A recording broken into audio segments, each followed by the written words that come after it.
જોઈએ, ડાયટ જે લો છો એ હેલ્ધી હોવો જોઈએ, તમારી જે હેલ્થ છે એને વધુ સારી બનાવવા માટે, મેન્ટેન રાખવા માટે શું કરવું જોઈએ અથવા તો શું ના કરવું જોઈએ, એના માટેની જે કેર હોય છે, બરાબર, એ જે પ્રોવાઈડ કરવામાં આવે એને કઈ કેર કહેવાય? તો પ્રમોટિવ કેર.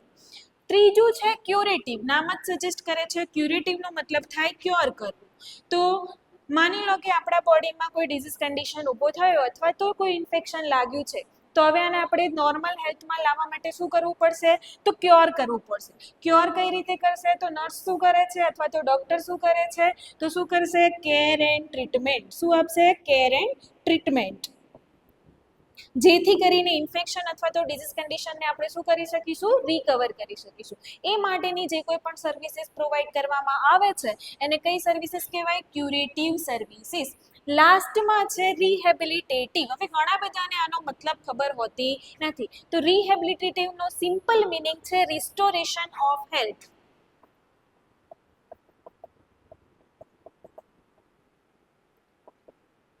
આપણે જે કોઈ પણ સર્વિસીસ જોઈ કે પ્રિવેન્ટિવ છે, પ્રમોટિવ છે, ક્યુરેટિવ છે, કોઈ પણ પ્રોબ્લેમ બોડીમાં જોવા મળે, બરાબર, અને ફરીથી નોર્મલ સ્ટેટમાં લાવવા માટે